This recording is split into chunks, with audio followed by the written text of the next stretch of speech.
Good morning, folks, or afternoon, depending on what state you're in on Australia. Thank you for joining us for today's webinar. Very fortunate to have Peter from Siege Cyber joining us. The topic for today is SMB1001, Essential 8, ISO 27001, and NIST, and ironically, the complementary overlap that exists between each of the different frameworks. So we've got a lot of cover in a very short period of time. But folks, before we get into it, just from a disclaimer perspective, ultimately, this is all general advice. We're talking about controls in general, security frameworks in general, and it may not necessarily take into consideration your organization's unique requirements. So as a byproduct, we're recommending that you should consult your managed services provider or security practitioner to confirm and ascertain the suitability of this framework for your organization. Now, depending on your business, you may also have contractual requirements with clients from a supply chain perspective, or indeed different industries have legal requirements. I'm very fortunate today to be joined by one of Australia's most experienced penetration testers, Peter Stewart from Siege Cyber, and myself. I'll let Peter introduce himself in a moment. I've worked in the IT industry now for what feels like an eternity. But on reflection, it's just 29 years at this stage. I'm co-chair for a committee here in Brisbane that raises funds specifically for people with a physical or intellectual disability, helping with disability employment placement in the Brisbane region.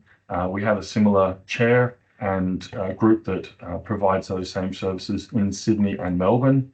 I've been an ambassador with Opportunity International now for almost 20 years. And I enjoy hiking. I tend to use a fair amount of the time that I'm walking to reflect on things, and ironically, that's where the whole concept for today's webinar came. I'm very proud to say that I also completed the Kokoda Trail last year, and I also am an advisory to senior management and boards around compliance risk, and where it says leveraging technology to boost productivity, the buzzword these days is digital transformation. I do provide coaching and support to other managed services providers, and there are some of those on the call today as well. And as an MSP, Cymax provides incident response for business email compromise, and we also provide that capability to a number of other managed services providers as well. And I'll hand over to Peter. Thanks, Sean. Hi, everybody. My name is Peter. I've been in the cybersecurity space for around 25 years. I didn't really add them all up, to be honest. But most of my time has been spent working in what we call vendor land, which is for companies such as Symantec and Sophos and recently SentinelOne. I'm the director of Siege Cyber. From working in those different vendors, I kind of identified that there are gaps in cybersecurity, and I wanted to build a company that can identify those gaps and help organizations become secure. I basically just got sick of seeing good Australian companies become compromised.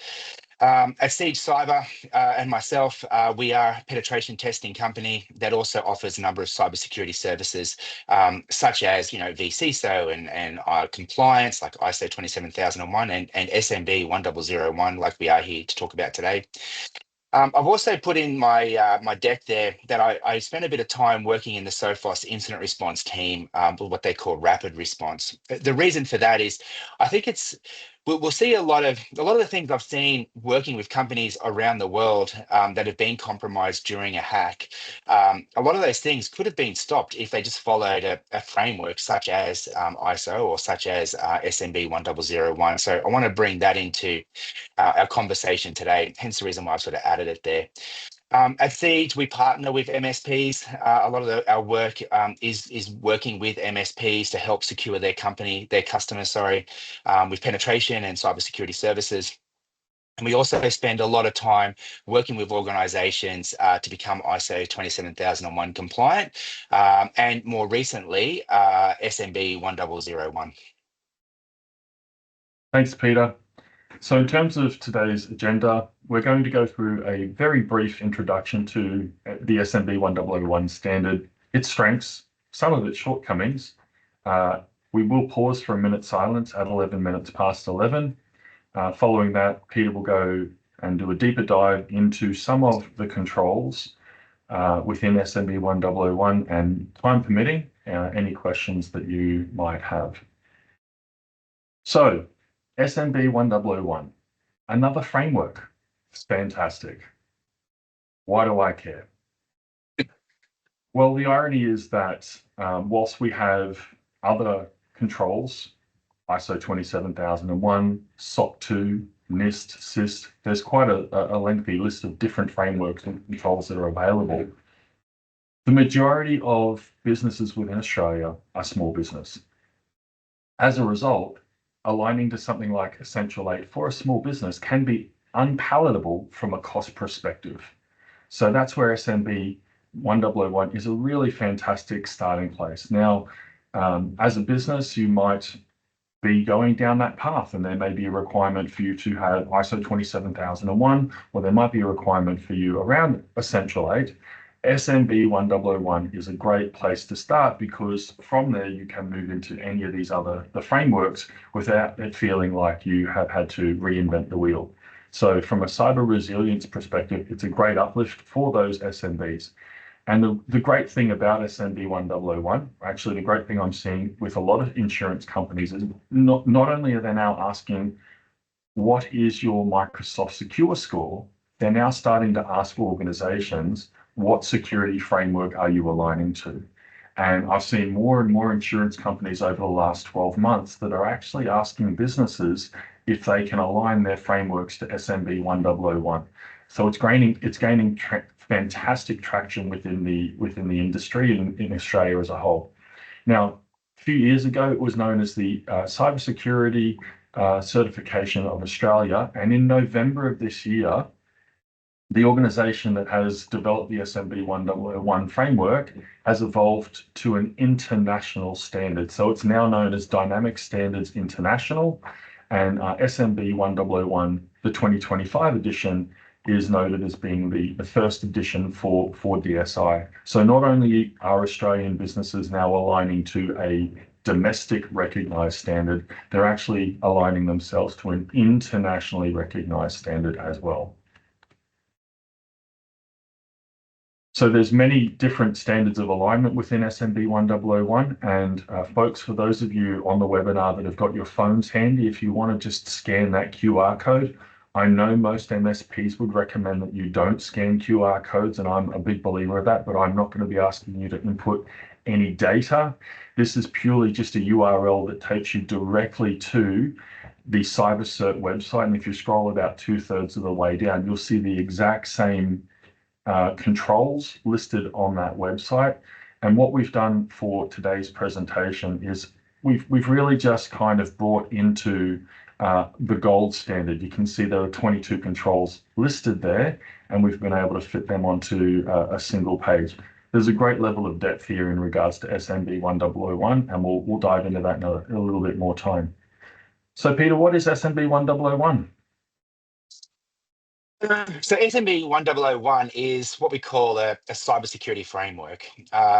Essentially, you could say it's a business decides to take cybersecurity seriously, and they want a certificate at the end that basically can say, "This is we take it seriously. This is our certificate."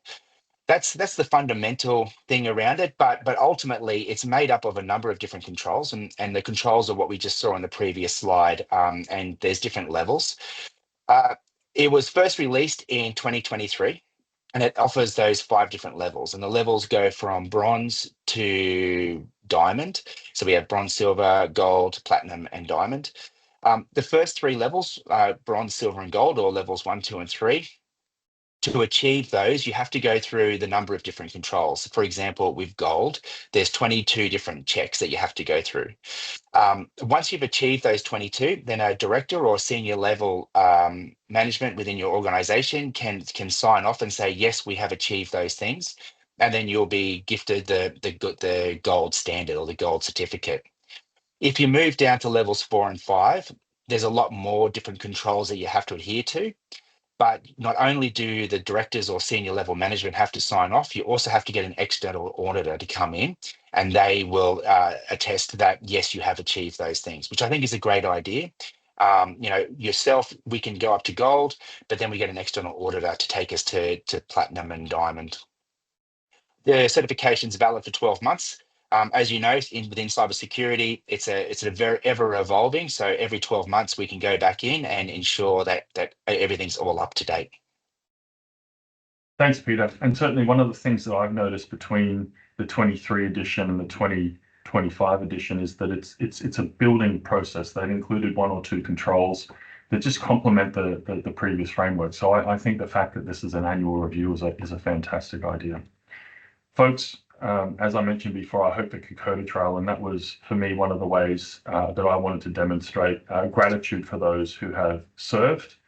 So we will just take a moment to pause for a moment's silence.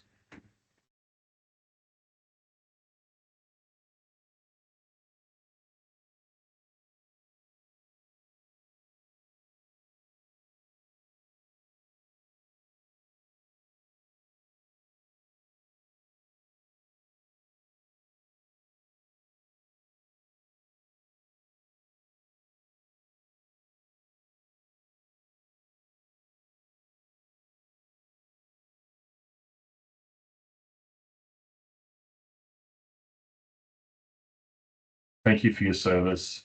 May we never forget your sacrifice and what you have done for us. Thank you, folks. So I was on a webinar last week. Ironically, it was talking about Essential 8 controls, and they had shown this great visual representation of the secure controls framework. Whilst it's not 100% accurate, I do find that the visual representation of the different controls is quite palatable and identifiable to non-technical people. And as we can see that what they're showing here is that within the entire secure controls framework, that there is no one specific control, whether it's ISO, whether it's NIST, whether it's PCI DSS or Essential 8, none of those controls cover you for 100% of security of your IT system. So I took and have referenced the source of that. I took the same image and I've just updated it to provide a visual representation on, where SMB1001 fits. It's not quite as big, it's not quite as comprehensive in some ways, but the beautiful thing that you'll find from the discussion today is that there are aspects of SMB1001 that actually exist outside of or overlap with some of the other controls. So there's a huge amount of depth in what seems to be, at least on the surface, a lightweight control. Peter, over to you. Yeah, thanks, Sean. Yeah, I love this graphic. We work with a lot of customers with their ISO 27001 or PCI DSS if they're going down the payment gateway path, even NIST. All of the different controls or frameworks bring a lot of value to organizations, but there's different reasons for doing it. So for example, with ISO 27001, people might go down that path and it's a big path, which could cost upwards of $100,000 to get there, basically so they can get the certificate at the end to say that they're compliant. And getting that compliance might be subject to applying for tenders or working with other organizations. Similar thing with PCI DSS. If you're in the payment card gateway, payment card area, and you need to have that information, then you're going to go down the PCI DSS path. NIST is a much more technical control, unlike ISO, which is very policy based. NIST is another huge control, very popular in the US. It's a US standard, a US framework. And if you're working with organizations overseas or mainly in the US, then you probably might want to go down the ISO path, the NIST path. Each of them in their own rights are very big frameworks that cover a lot of areas, but as the sort of graphic shows, there is a bit of overlap, but none of them really sort of cover everything.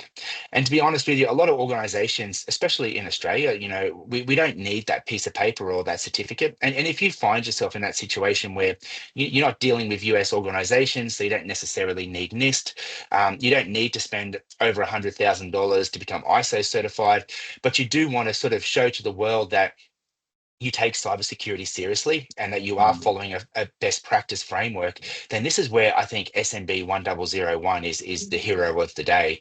It covers all of the things that the best of each of them. I feel like the people that put it together have gone, okay, give me all of the best things out of NIST and all the best things out of PCI and the best things out of ISO, and they've put them into one framework. But what they've also done, which I absolutely love, is they've gone outside those frameworks and they've picked things that are real world. Like, coming from like an incident response background, I can tell you that 90% of the organizations that got hacked that we were working with, if they followed just even to the gold standard of SMB 1001, that particular hack wouldn't have happened in the first place. And that's kind of why I'm a big advocate of SMB 1001. Yeah, thanks, Peter. So we've talked at a very high level about SMB 1001. We've talked about some of the complementary controls, and I'd just like to give you an opportunity to talk specifically about a few of your favorites, if we may, Peter. Yeah, well, this is actually. Could we just go back just one? This is the unfair part because Sean's really only given me like 10 minutes to talk about this, but there's so many amazing things in here that just as I said, are real world ways to protect your organization. So what we're looking at is the requirements column, which has all of the different controls. It goes down to, in this particular case, we're just seeing the first couple, which is up to 19. The next column is the bronze. So this is level 1. So there's 6 controls in bronze. And I mean, even if you just implemented those, you're going to stop 80% of the cyber attacks coming through. But then we go to silver, which has 14, and now we're adding more stuff to help protect your organization. And then finally, there's gold. Well, we can't see platinum or diamond here, but gold is where I think I would love to see every Australian organization at a gold standard. We would cut cyber attacks down by 90% if everyone was at that gold standard.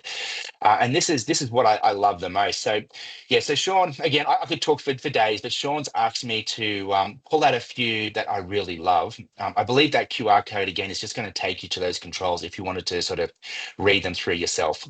Mm-hmm. But the first one I pulled out was password managers. Now it seems basic, and I'm sure a lot of you might be using that at home.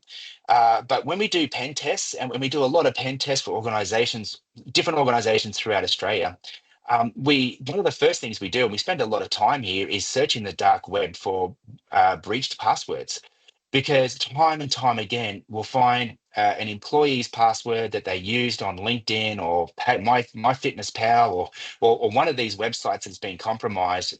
And then we go, okay, well, this is their core password. Like, for example, it might be like summer, and then they'll have some combination afterwards. And then we have tools that will allow us just to send millions of combinations at the organization using all sorts of different variations of that. And a lot of the times it works. So password reuse, even if it's just a part of a password, is a real issue. So sort of having a control from silver up that basically says, hey, use password managers is amazing. Like, because they are such a vital part of every organization. The next control, which I picked out, was, and again, this I think proves why SMB 1001 is such an amazing framework. It's basically taken real world. I'm assuming this is what they've done, because this is kind of what I would do, is they've looked at real world cyber attacks and they've said, okay, how could have this been prevented? And one of the big things we see in the news time and time again is, banking account details being changed in invoicing or business email compromise or all those kind of things. So what they've put in, and right near the top, so this is like, your silver and above, where they've said, have a policy to prevent invoice fraud.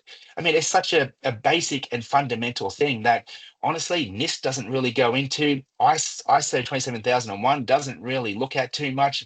ASD Essential 8 definitely doesn't.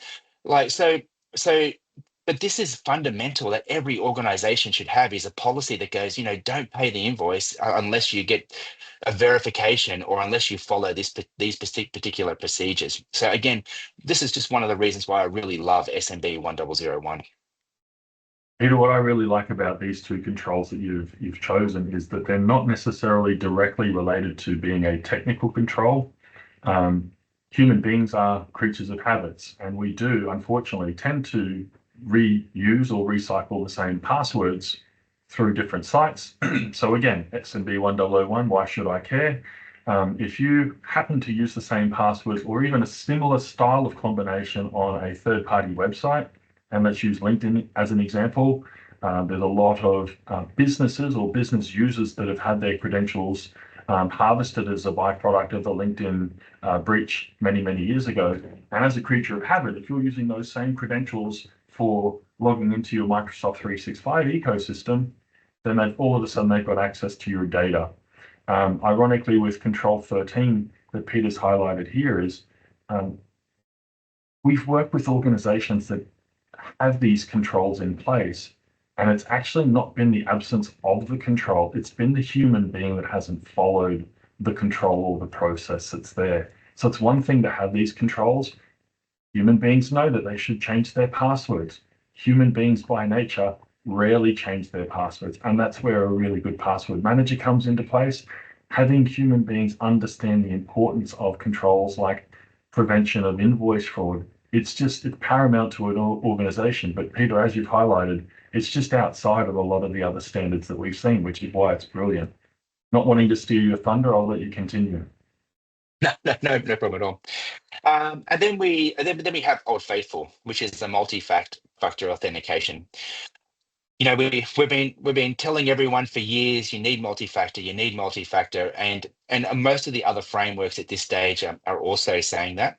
But the truth is, a lot of businesses don't, or they've implemented multi-factor authentication in some areas and not others. And we see this all the time when we're doing penetration testing, where it's like, okay, no, we have multi-factor, and then we're like, oh, that's great. And then we test it, and it's like, well, actually, you've got multi-factor on most of the accounts, but what about this account? And it's just that weak link in the chain that allows us to get in.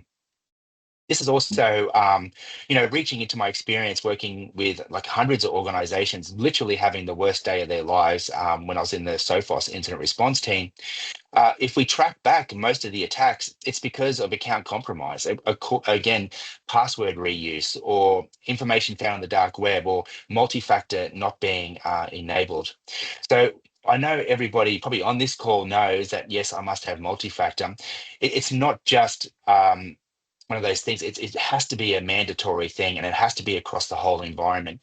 And I love what they've mentioned here is that, even on your social media accounts, because they understand that there's more than one way into an organization. And as businesses spend more money on keeping their assets protected, threat actors will again try to find the weak link. And that potentially could be through social media. Like, could we potentially hack into the organization's Facebook account or Instagram account? You see presidents and large organizations have their Instagram accounts or Twitter accounts or now X become compromised, and that's a big reputational issue. Is multi-factor on those accounts as well, and that's what I really love. Again, coming back to SMB 1001, they're not just looking at yes, you have it on your email, and yes, you have it on different accounts, but they've gone broader. They've looked at what's happening in the real world, and they've put those controls into their framework.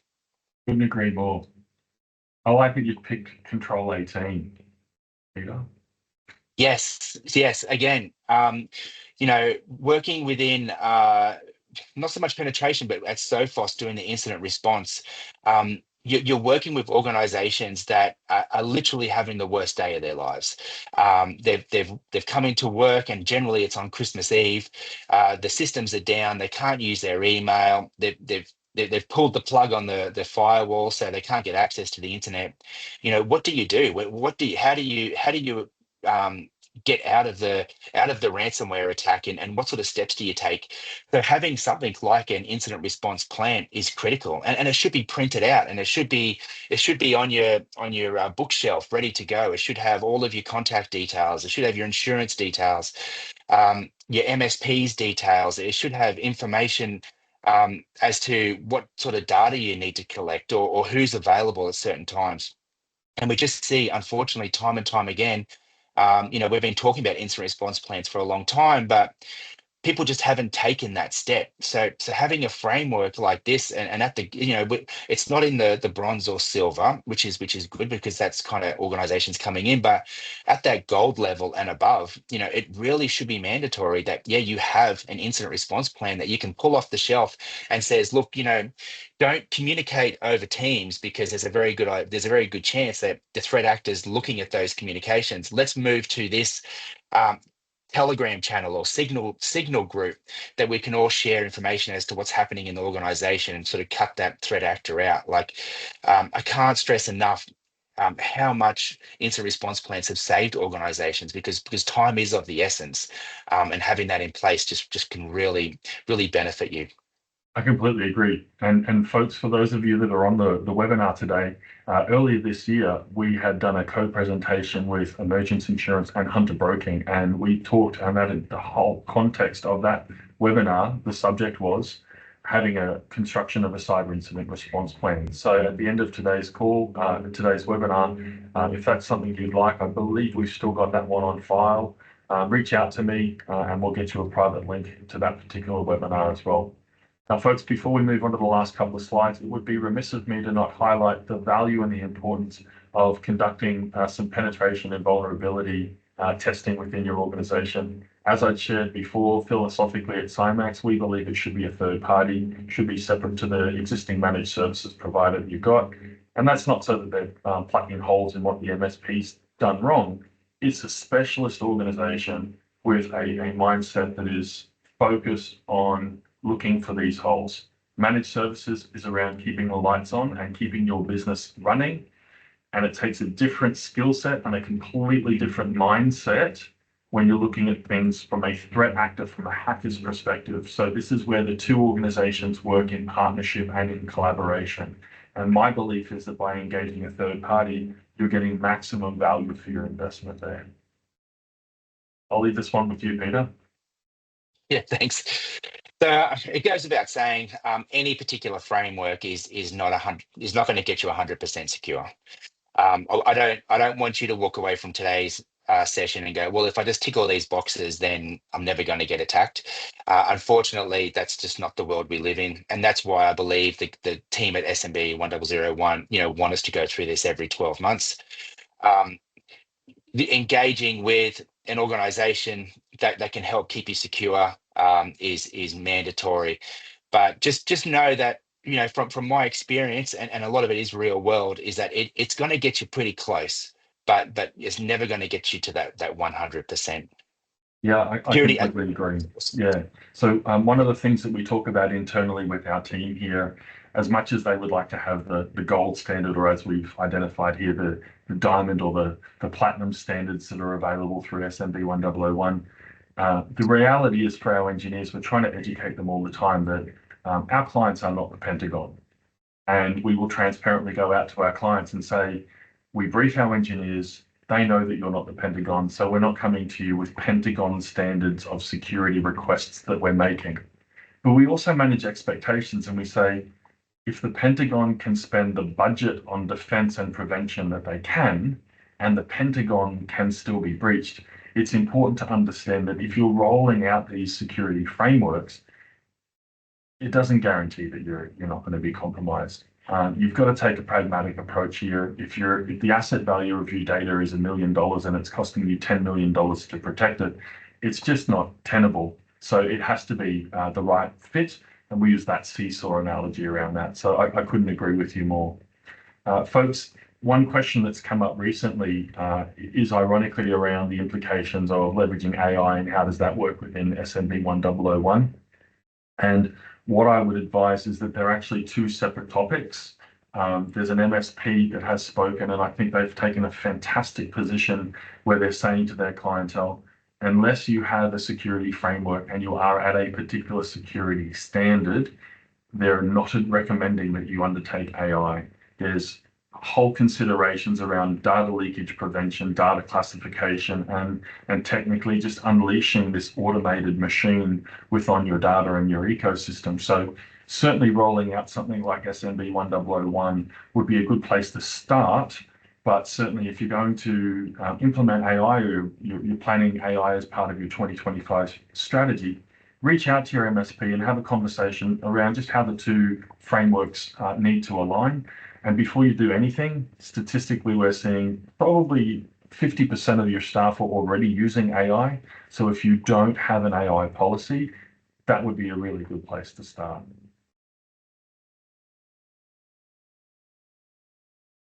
Yeah. So folks, in conclusion, I'll just hand over to you, Peter. Oh, thanks, Sean.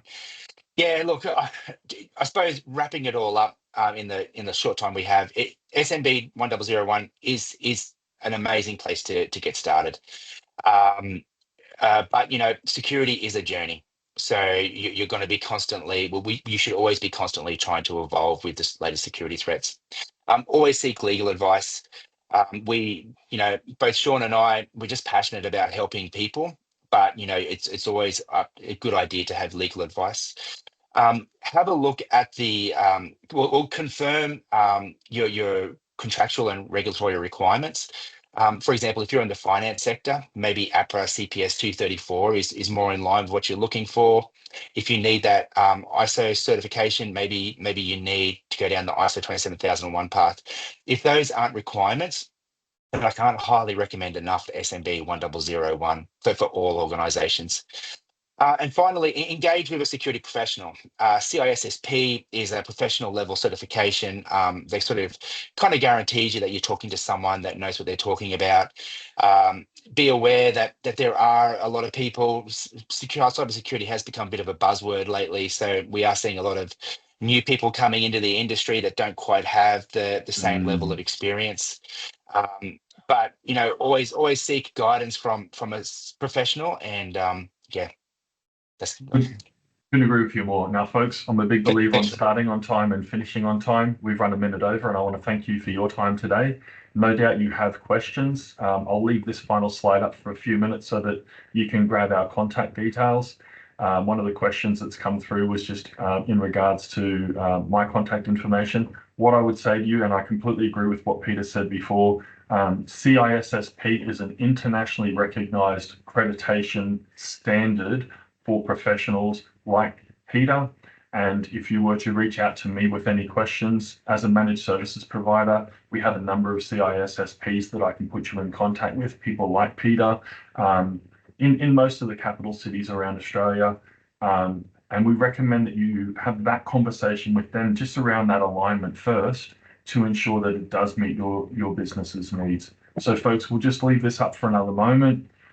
Yes, one of the other questions that's come through is in relation to the slide deck. If you grab my details from here and email me directly, I'm happy to send you a copy of these slides. And look, for any of the managed services providers that are on this webinar today, you have our complete permission to plagiarize, duplicate, copy as much or as little of the information that you've got so that you can have these conversations with your clients as well. I'm a big believer that a rising tide lifts all ships. And so if there's anything that we can do to make sure that this content makes its way into the right hands, by all means, take as much of it as you will. Folks, thank you so much for your time. Have a wonderful day. We look forward to talking to you again soon. Thank you, guys.